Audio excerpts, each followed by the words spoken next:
everybody. I'm Karen Respecki from Recap Mason Jars, and we are in the Recap dining room, actually. And today we have Stacy and Brandy with us from out of Box Healthnuts. Welcome. Thank you. Thank you. So glad to have you here. And today we're going to talk about fermenting kimchi. It's going to be vegan kimchi and kombucha. So really excited because those are kind of two of the most popular items we hear about today. And so this is going to be a lot of fun. They're going to give us the instructions, plus talk about the health benefits. So let's go ahead. I think we're getting set up with Facebook. So whenever that happens, awesome. But let's go ahead and take it away. Okay, thank you. Well, Brandy and I are both natural health professionals, and I have to start out with a disclaimer that any information you hear from Brandy and I today is not intended to replace any medical advice. It is not to diagnose, to treat, or to cure, or to prevent any illnesses or diseases. It's educational in nature only. So with that said, Out of the Box Healthnuts was started out of a passion that Brandy and I have for learning and teaching how food is related to health and how it affects the body systems and how the body systems affect each other and how they all tie in and how digestion and the immune system, and it's just one big circle and how it all works. So that's how we got started. And that's actually much of what we do. This particular workshop came about because, like Karen said, we have been asked repeatedly to do workshops and information on cultured foods, and so hence kimchi, because it's fun and everybody's becoming more familiar with it, and it's really, really good to eat. So fermented foods has been around for centuries. It's nothing new. Sauerkraut is one that we're all familiar with. The German sauerkraut is the one that's popular here in Pennsylvania. On New Year's Day, pork and sauerkraut, that's the German version that you're eating. Sauerkraut versions differ from culture to culture all around the world. even within the same culture. Right, within the same culture as well. Like some people, but like our German sauerkraut here in Pennsylvania, some people like to put caraway seeds in it, some people don't, some people, you know, each family has their own favorite recipe, like, oh, my mom makes the best pumpkin pie ever. So that's how sauerkraut can change from household to household. Well, also what's interesting is it seems like every culture around the world has some form of fermented or a sauerkraut type food. Right, each food has their own, you know, version as well, and then sauerkraut has their own version. You know, for tasting here, I've made Japanese sauerkraut, my version of kimchi, which I'll demonstrate today, Sally Fallon's version of kimchi from Nourishing Tradition, and I also made the Latin American version of sauerkraut as well. So those are just a few of the different varieties around. Like you said, within each family, there's different ones. And with that, that means you can explore your own flavors. I'm going to do the one that I like the best, but there are many different spices you can use. You can make it your own recipe, do it to cater to your own taste buds. I like it unspiced. She doesn't like spicy, so I have to tone it down for her. You know, other types of ferments that you may be familiar with would be yogurt, wine, beer, sourdough bread, kefir. Those are all things that are becoming much more popular, and there's probably a lot that you've never heard of and may never want to try. Some are actually something that you have to sort of grow up with or just acquire the taste for. Natto, that one I have a little trouble trying to get through that one, but probably 3/4 of the world people love that. It's a fermented bean, and to me it's more of a texture thing, probably than a flavor. Even your fish sauce is a fermented sauce. So it's actually something we already consume, we just haven't realized it. So to start the kimchi process, I start using Napa cabbage. I get organic if it's available. Napa cabbage is part of the cabbage family. We're used to the hard leaves of the head cabbage. Napa cabbage, they're softer leaves, and they're so the texture is softer. They're thinner. More comes in an oblong shape. This looks like a loose leaf. It's more like a loose leaf. It's in between that. Like a romaine, it's shaped like a very large romaine lettuce. Yes. Very Yes, similar to that. You can find this at any local grocery stores now. There's different ways that you can cut your cabbage. I've seen where they take it whole and they take the paste that we'll make here and shove it down on each one of the leaves, and then they put it in the fermenting vessel and let it go. I've seen some where they cube it, they chunk it, and that's how they serve it. I prefer to shred mine. I just think it's easier to eat that way. It breaks it down softer. It's not as crunchy. I like that texture preferably. So I shredded mine here. So this is one head that I shredded, and we will make the paste here. You start with a 1/4 cup of salt. And the salt for this recipe is what starts the fermenting process. This acts as the starter. So you can change any of the other flavors, but for this one, you need salt. There are other starters that can be used. Fresh lemon juice has been used, whey, vinegar. Each culture is different. It's based on what they have. Each recipe is And different. the flavor and texture that you want the end result. Right, you'll get different flavors from each one. So here I start out with a 1/4 cup of salt, and then I add this is minced garlic. And you can find this recipe in the eBook, I think, right? Yes.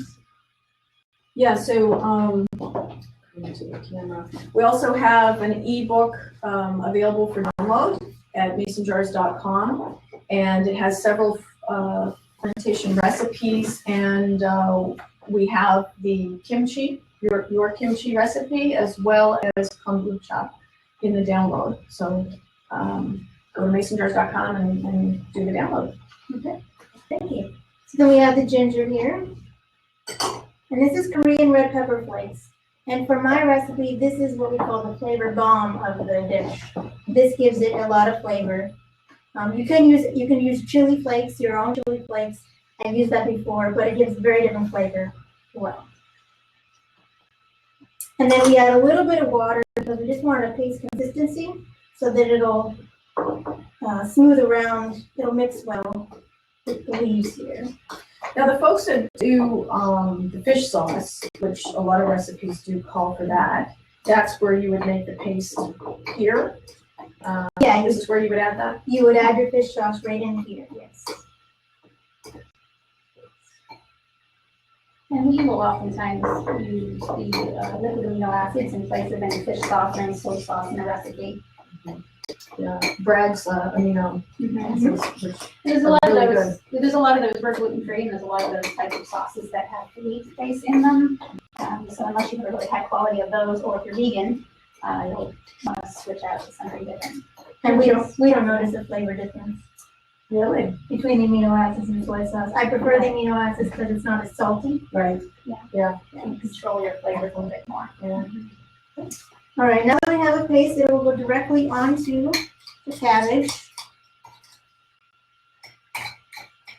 And believe it or not, this whole paste will cover this whole head of cabbage. Yeah, it doesn't look like much. No, it doesn't, but it really spreads a lot. So now we're going to massage it in here.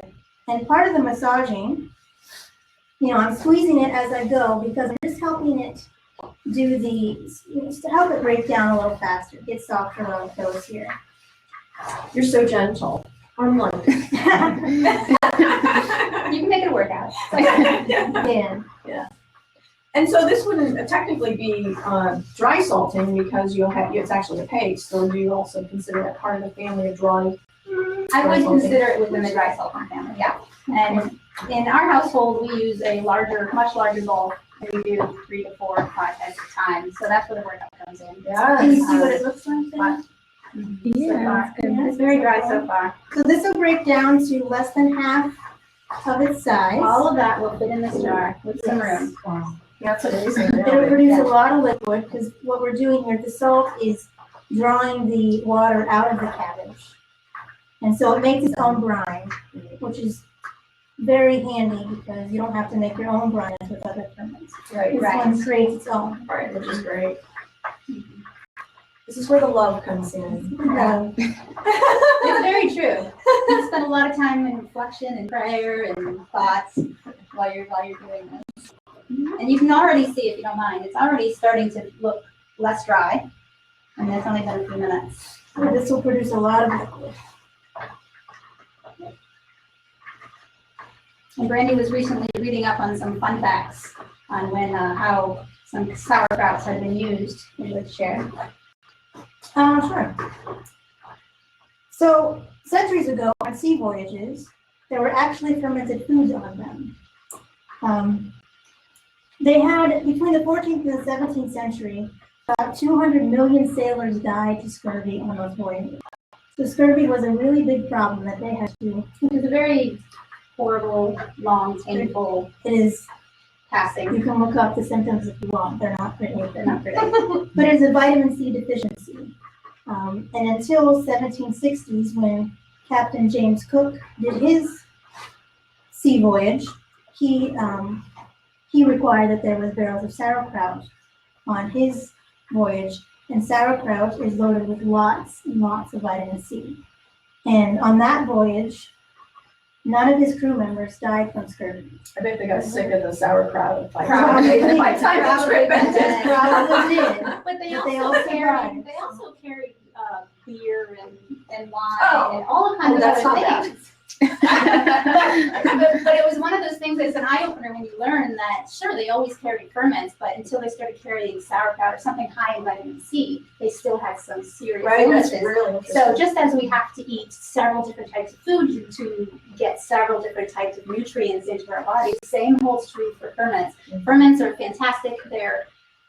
They do great things for the body, but you still need a variety because you're still taking that basic food and then giving it a good power of more nutrients and more bioavailability for the body by fermenting. You still need that variety. You can't forget that. That's a really good point. It's amazing how much liquid this has in a short amount of time. Yeah, It's we've got produced. almost That's probably like about a third of a cup in there already. Yeah, Oh, it's looking good. We'll add a little bit more. there's a I little think it's a more. little ready. All right, I think it's good there. We'll put it right in the jar. Do you need a funnel at all, or? No, I just need my hands.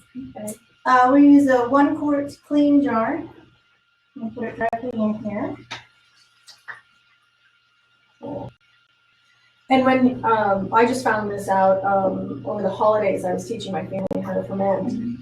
And I just use my hands and I pack everything and don't have a problem. And when I looked around the table, not everybody could do that. The guys have bigger hands. It never dawned on me. So we had to get an implement, to help them to pack it.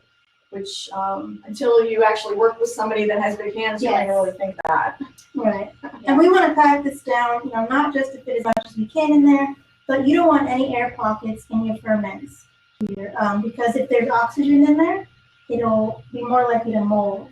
The good bacteria does not want any oxygen within it. So we just push it down and far here to go out a little bit in there.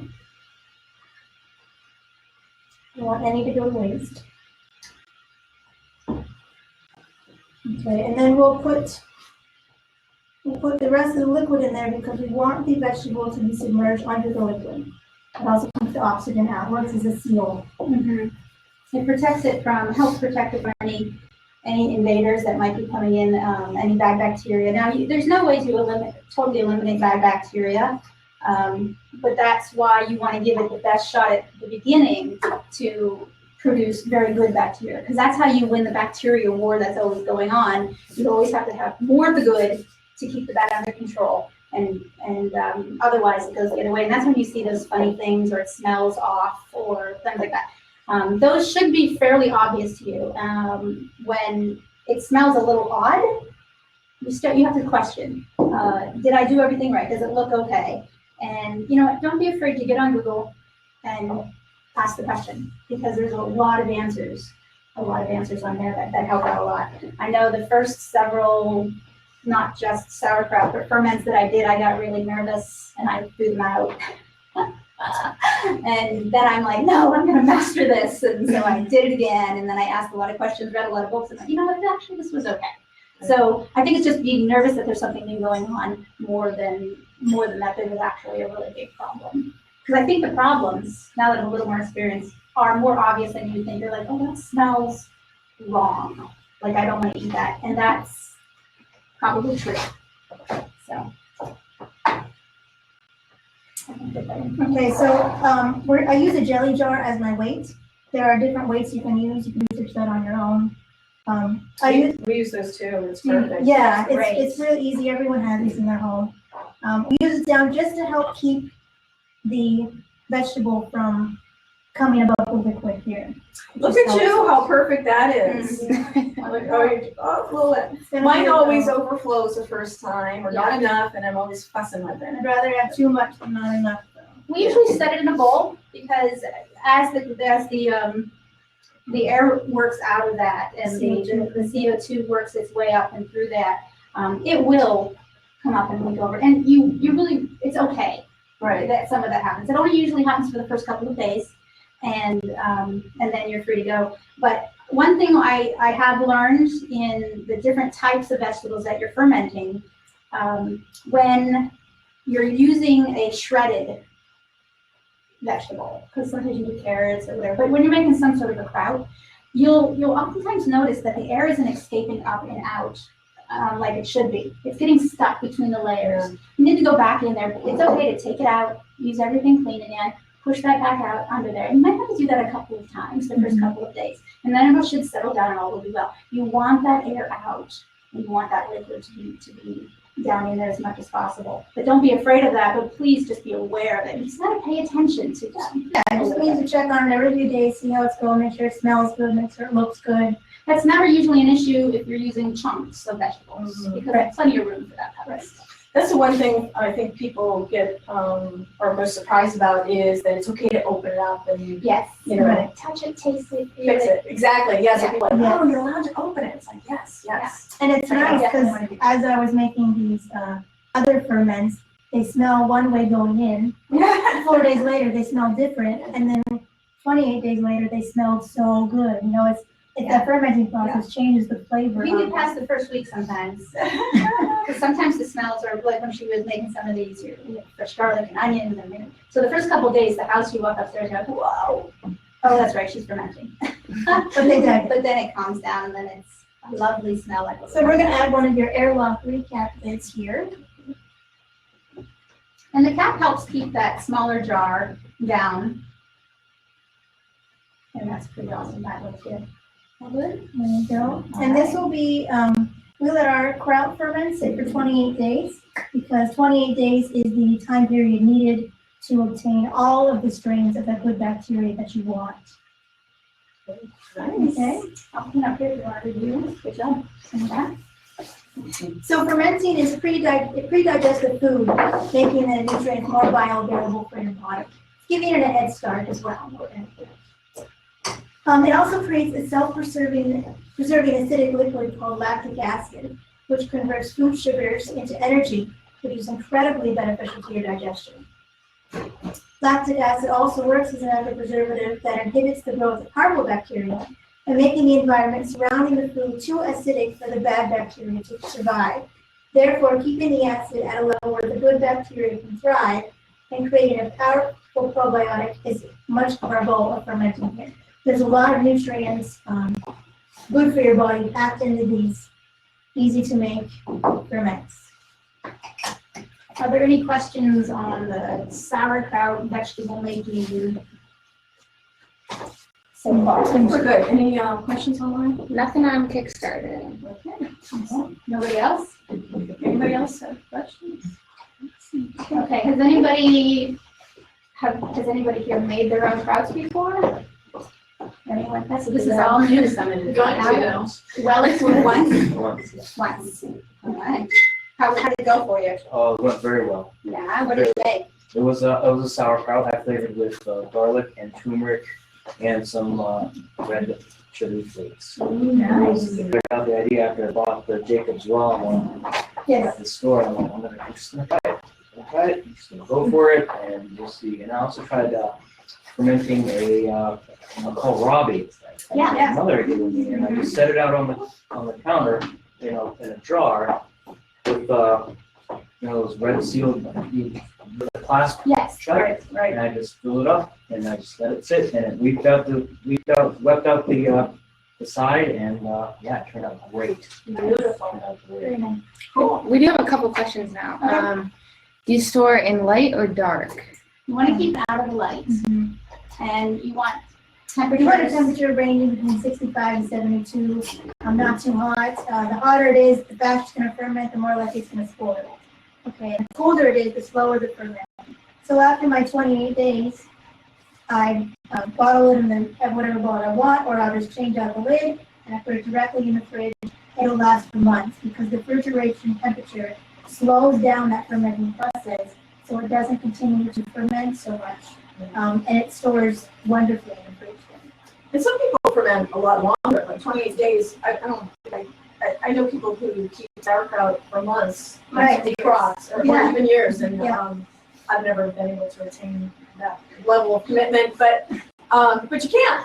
Yes, well, the larger vat you make, the longer it takes to eat. But, Right. but that 28-day mark is where you get the best nutrients in there.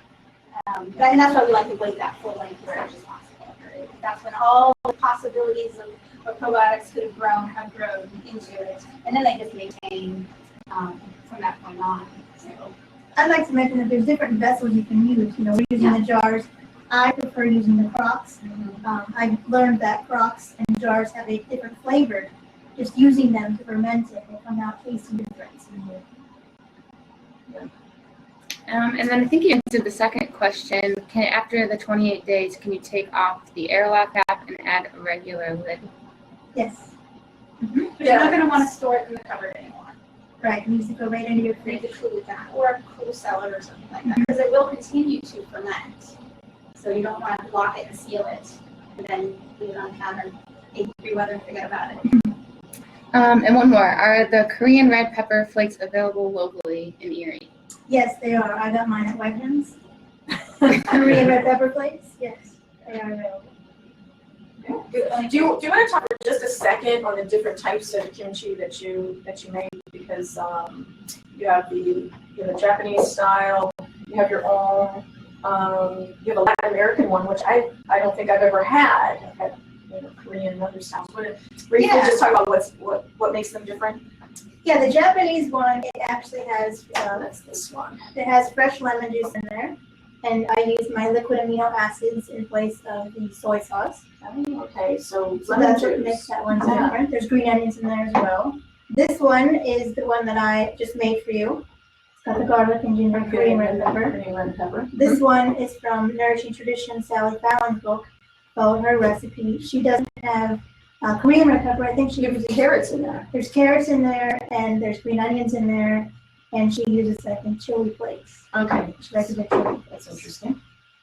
And this one uses the regular head cabbage that we're used to. Oh, okay, it has some carrots as It has well. carrots in It has there some as well. spices. I don't exactly know. It might be dill. Oh, that's Might be really dill interesting. seeds in there. Mhm. And what's interesting is I read, which I'm going to research, is they said to be authentic, they use pineapple vinegar as their starter, which you can make that as well. So that's on my list to figure out how to do that. Yeah. That's a great idea. You got in the flavor that would. But I use salt for everything. A lot of them call for whey. I can't have dairy, so I just use salt, and that's fine. But yeah, so it's truly vegan. It works. That's nice. Mhm. Any other questions on kimchi before we move on to kombucha? No? Okay, let me move this out of the way and then show the kombucha, because those scobies are a must-see. Yes. Should I grab? Oh, where's that?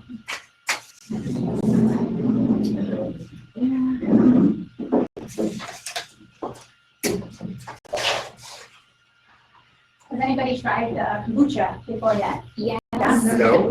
No? No. Oh, today you can try some though. So that'll be cool. With your freedom. Oh, yeah. It's not hard to drink. It's pretty lovely. Have you tried it? Have not.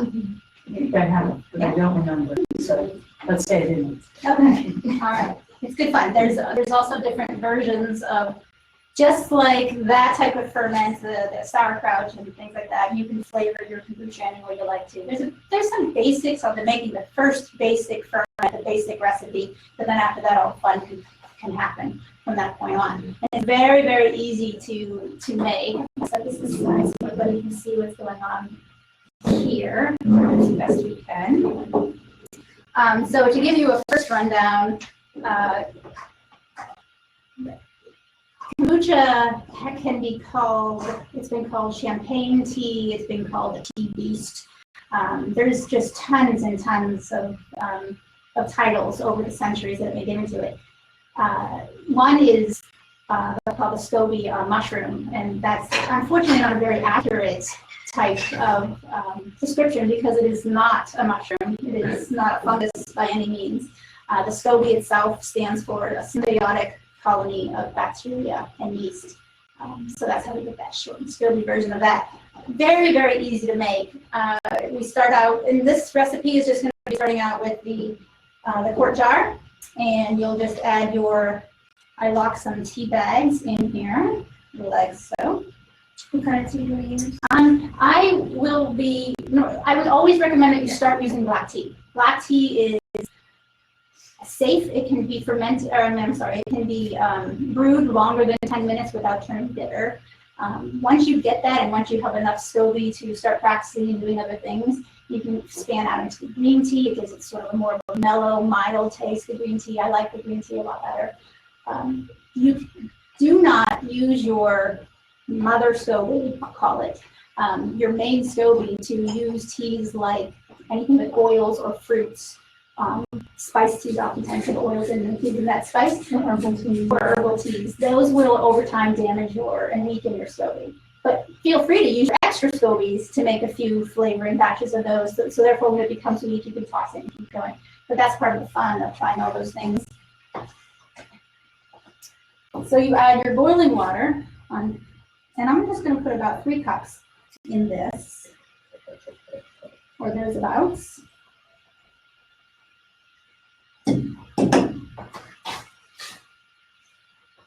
And I'm going to mix in about a 1/4 cup of sugar. Any sugar is fine, even the white sugar that many health nuts like me don't normally use is perfectly acceptable. The point of the sugar is to feed your SCOBY. You need to give it some food. It is live, and that's what they like to eat, the tea and the sugar, that feeds them well. I am using a wooden spoon to stir this. It would be okay at this point to use metal because there's nothing yet acidic in this brew. But when you're working with your SCOBY, you have to keep it away from any sort of metal or plastic. It is a natural detoxifier, and kombucha itself, it not only detoxifies the liver, and which helps detoxify all the organs in your body, it does actually react to metals very strongly. You can even, if you're in there grabbing that out and you're wearing your wedding ring, you'll notice that all of a sudden your wedding ring is missing a little bit of shine to it, and some of that is coming off. It definitely, or if you're wearing a cheaper ring, you'll notice it actually strips it off. It can do that. That's how strong and powerful it is, and I think that's highly amazing that you can still drink it and all is well. So this you have to make sure you cool to room temperature. If you drop your SCOBY in there, you're finished. So the rule of thumb I usually do is if you can make bath water for a baby, that's about what you want to put your SCOBY into. That would be good. It can definitely be cold. It just can't be hot. So once this cools, I would like to mention though, we get a lot of concern about the amount of sugar going into the tea. For those who can't have a lot of sugar, is that going to affect anything? It doesn't affect that because it eats the sugar. It needs it to ferment. So once it's fermented, it should not upset your sugar levels. Yeah, it's not a concern. So this is a batch I made earlier, so it's nice and cool and ready to go. So far we've made a batch of sweet tea, and I call it Southern sweet tea because it's sweet.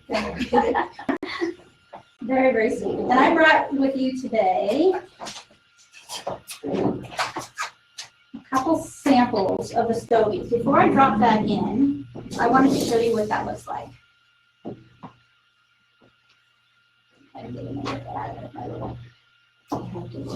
SCOBYs are so gross to me. They can be. I brought you, this is a couple of days old. These came out of this is not my SCOBY farm. This is your beginning SCOBY farm. This is our SCOBY farm. This is your SCOBY farm. That's just the beginning. Because you can see on the top of this baby SCOBY, every new one at the top is the baby. Yeah. And I brought you one of those too. If I can get it out. Hey, little fingers. So this is an old SCOBY It's a and, couple days old. oh, just a couple That was days? probably Oh. a couple days to a week old. So you can see the different color. That's why I brought you a couple different ones. See, this was a lighter. Oh, This is the baby one. It's sort of see-through, a little opaque. And Mhm. then this was your And that's the bigger one. thick one. A little more mature, so you feel much age. Maturity. Laura calls them our roommates. Yeah. They are part of the family. They, should you be have treated to as treat such. them as family. Feed them and watch them. And take care of them and taste Keep them them once in a warm, while yeah. and keep them warm. That's right. As the cultured vegetables like to be a little on the cooler side, the kombucha likes to be a little bit on the warmer side. Okay. Still not in direct sunlight. A cupboard, a higher cupboard off somewhere is fine. Somewhere around that 70-degree range is pretty safe. But they can sit right on the counter. I leave mine on my counter. The higher the temperature of the room, the faster it will ferment. So keep that in mind. Like if it's midsummer and you left it on the counter, it might be ready in 3 days instead of 7. In the middle of winter, it might be ready in 10 days instead of 3. You know, so it's just there's so many variables involved in that.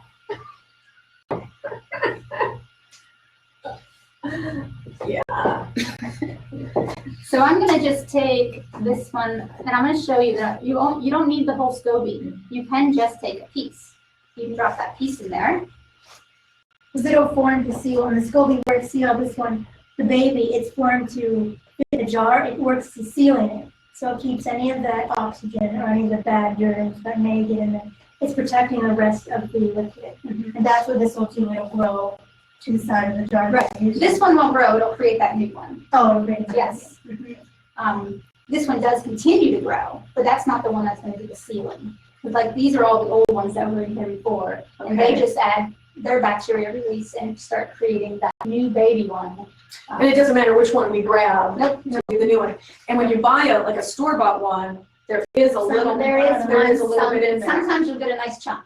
Yeah. You know, so Don't worry about it. it's okay to strain those too if that It is grosses you out. okay. You're not going to find you want to drink those either. It doesn't bother me, but my father strains He every strains one all of that he his. Oh, he does. Okay, So so just don't feel it's a bad. texture note. You know? Right. It really is. And to help get this one started, I also add a little bit of, they call this the starter sheet. When you read online, you read instructions, they'll call a little bit of this from the previous batch becomes your starter sheet. Okay. Do you Okay. do that? It's not necessary, but it makes it go faster. It starts up faster. So let's add a little bit of that. No exact measurements on any of that, I'm just saying. There's some basic rules of thumb, 4 cups of liquid, a quarter cup, the 1 and 4 part, of sugar to liquid is your basic start. I've seen some use more, some use less too, It all depends on their own Yes. desire. And then I like using the coffee filters on top. The goal of this is to make sure it has enough air. It does need air to do its job. So totally different than the lacto fermentation process where you want to seal it, put an airlock in, make sure the oxygen does not get in. This is exactly the opposite where you actually need it. Yes, so that bacteria can breathe and do its job.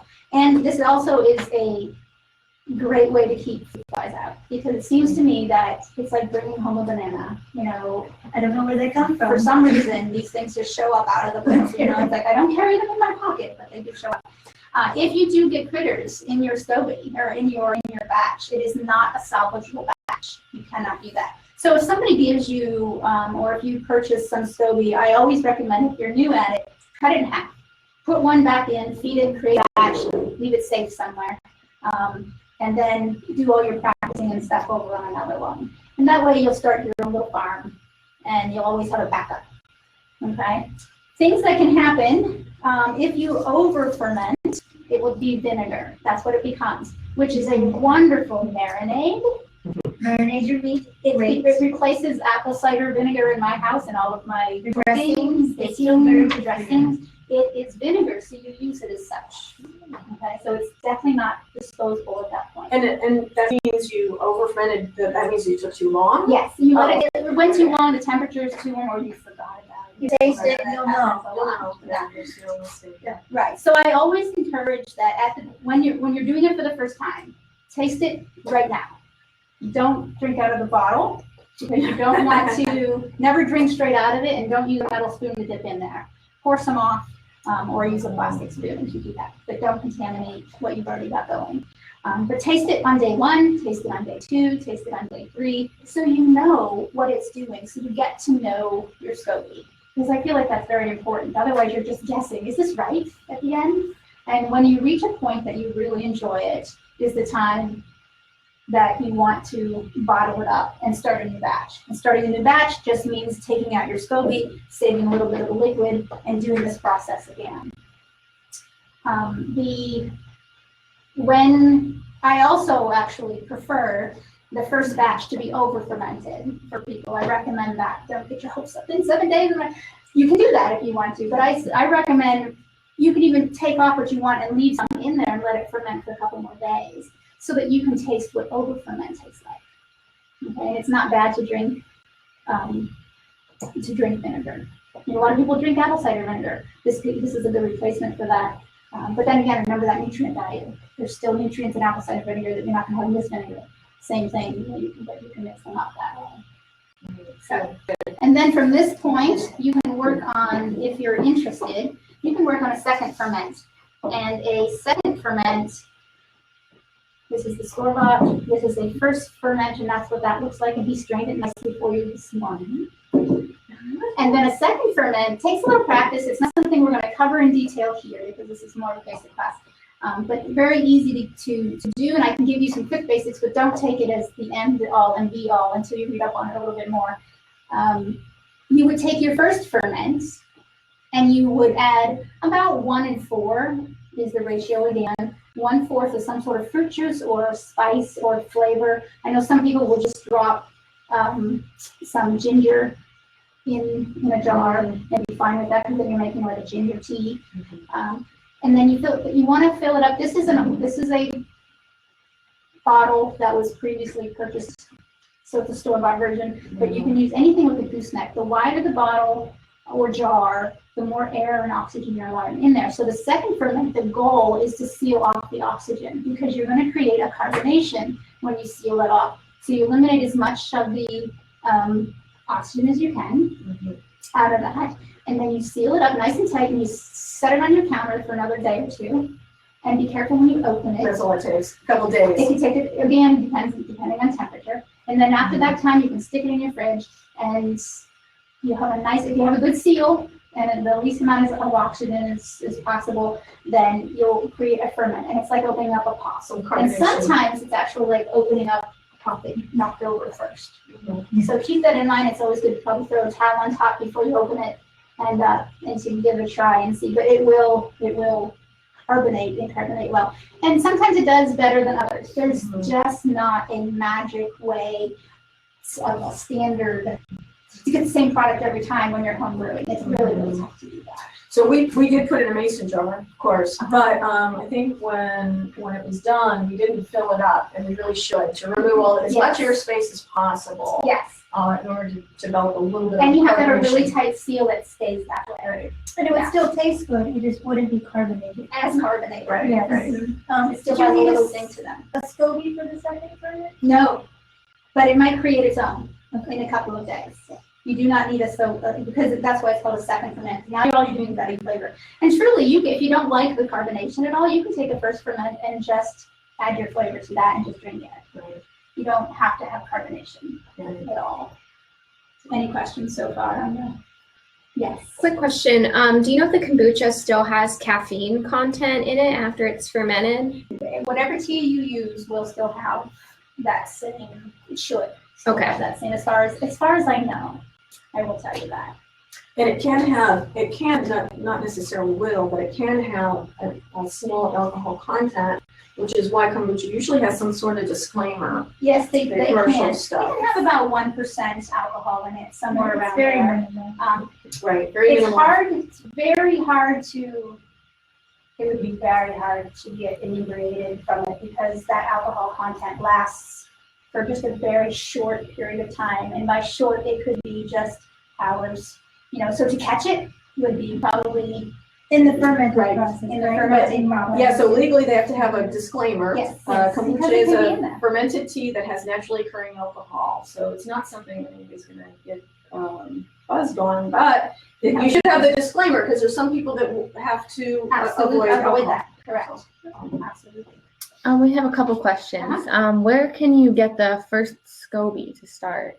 Well, they can be purchased online. We do sell them at Out of the Box Healthnuts, and Can they, you can get them can they from go to your, because you have Out of the Box Healthnuts on Facebook, Yes, and can they do it, interact with you there, Yes, through there to actually order the SCOBY? yes. Oh, good, and we will, make sure we have that link to Facebook. Thanks. Perfect. A lot of nutrient value in the kombucha. A lot of great B vitamins, good enzymes, and lots of good probiotics too. All things that are important for your gut, important for digestion, and therefore very important for the immune system. So Now, when you send somebody a SCOBY, what are you sending them? And how are If they they're gonna low- receive it? if they're local and we're dropping it off, it's probably going to end up in a little jar. It's going to raise in a little jar. If it's something that I can send through the mail, it'll be a SCOBY with a little bit of liquid in it. That's all I can offer right In like now. a plastic bag or, okay. So we have to kind of keep that in mind, but it's something we would talk about when they contact us. Okay. Anything else? Yeah, I think we're done. Are you using a special tea bag or brand without the metal staple? Or I am not in this one. Without the metal staple isn't quite as concerning to me because I hadn't added my SCOBY. I remove the tea bags before I add that, but I also don't let it hang in. That's what I use my little clip for. A note of, oh, right, the metal's on the inside, right. I would definitely be concerned with that if my SCOBY was already in that, but I don't do it that way. I make sure that's removed first. And something to keep in mind that I don't know, it's just a little fact, if anybody is avoiding gluten, a lot of tea bags, the glue that they hold those tea bags together with are a gluten-based glue. So that can affect that. If you decide, if you're not aware of that, which is kind of not a common knowledge, and kombucha is affecting you in some way, that could be it. But you So can we use loose tea. Yeah, that's we what I use tea in our house, yeah. Just like you're steeping yourself a good cup of tea. Yes, big cup of tea. okay. How many days from first fermentation should it sit and wait? Average is 7. It could be 3, it could be 10. If you're making, you can make your own SCOBY. Forgot to mention that. I made my first one, and I used a store-bought kombucha, and I released it and let it sit with a towel over it in a cool place for a while. And it took me 30 days or more to get my SCOBY. This one, like I said, this one's already showing a SCOBY, so you wouldn't have any problem. You dump half of that off into a cup, drink the other half, and probably within a few weeks you'd have your first SCOBY to start. Be a big story, actually. It's kind of a fun science book. Yeah, yes, it is. Anything else? I have a question. Yes. How do you know when to feed the SCOBY? Like if you're just storing that SCOBY farm and then we want to make sure that it's still, living and When you think Yeah. about it once in a while, that's all it really needs. Just add some tea. You can add tea. Usually I just drop a little sugar in Just some mine. sugar. And I use mine often as my vinegar, so I'm always in it. So you can, I don't know, I feel like when the liquid starts evaporating some in there, yeah, repeat it. Make a batch, cool it off, dump it in, and wait for it to be vinegared. With that much SCOBY in it, it vinegars fast all over again, so it's not a problem. And then the starter tea, would that be almost like a vinegar too? Would you Not just take yet. that from Not that jar and yet. use it as a starter tea from the SCOBY farm? Oh, yes, you can use that as a starter if you want to. Remember, it's vinegar at that point. If it's a farm, it's been sitting there a while, so it's stronger. So you're not going to want to pour half a cup in there. It'll cook faster. It'll brew faster, but you're not going to probably enjoy the taste. It's not going to come out the same taste that you would expect if you're using a lesser amount. It's going to be a bigger punch of vinegar in the whole flavoring. But certainly. How often do you have to drink it to really realize the health benefits? Any ferments, I always recommend about a quarter a cup per meal. On average, most nutritional professionals will say a quarter to a half a cup a day. But I see the best benefits when you can get a quarter cup of something per meal. If you end up making a variety of different ferments, you'll notice that is not hard to get a quarter cup each meal. And that's the other the workshops, like our winter workshops that we're providing this starting January 20th. That's the type of things we'll be getting into, showing you how to make a variety and how to eat a variety and get it in every day without even thinking about it. It's just it becomes so natural. It's probably good to have, like, if you're on an antibiotic or something, it's probably good to boost up on some fermented foods. Absolutely. Absolutely. And one something that's really great about fermented foods, when you're eating them with your meal, not only is it breaking down the food of its own and adding good probiotics, but it's actually, because of the enzymes that are in it, it's helping your body break down the food that you're eating that's not fermented. So it all sort of assists in that whole digestive process. If we don't want to take the time to make it, can we buy it from you? I don't know about buying the home brew, but you can certainly get the regular, there's a couple different versions in town now. Yeah. The one I like the best happens to be this one, but there are definitely a couple different versions. Now, I'll fermented that food, question. though, I think the stuff that you buy in the store of the fermentation food, vegetables, I don't think tastes as good. At all. Yeah. Yeah, I would they're say not. that they're not, I'd say they're good for starters. If you want to try your things, you want to try kombucha, never had it. But I do still highly recommend that you go home and make your own. Yeah. Because just like we know, anything store-bought compared to homemade, nutritional value, flavor-wise, it doesn't compare. No, it doesn't. Well, the trillions of good bacteria and the trillions amounts of probiotics that are in home fermented foods cannot be put into a capsule. It's just impossible. You might have 3 to 10 different versions of probiotics in your capsule or in your pill, in your supplement, but you're gonna have billions and trillions in a half a cup of fermented foods. There's just zero comparison there. There's not just one Although strain. I think they're both very important. I think supplementation in those areas are incredibly important because I travel and I can't always take my fermented foods with me. Or if I just want to keep something in my pocket, or if I've been sick, I need to just keep those coming and keep those going. So I just think they're incredibly important as well. They're a good part of overall health is to have a balance of all of those things. Yeah, can the vinegar ever reach a strength that will kill the SCOBY? No. There's a scientific process that it goes through, and it actually thrives on that at the end.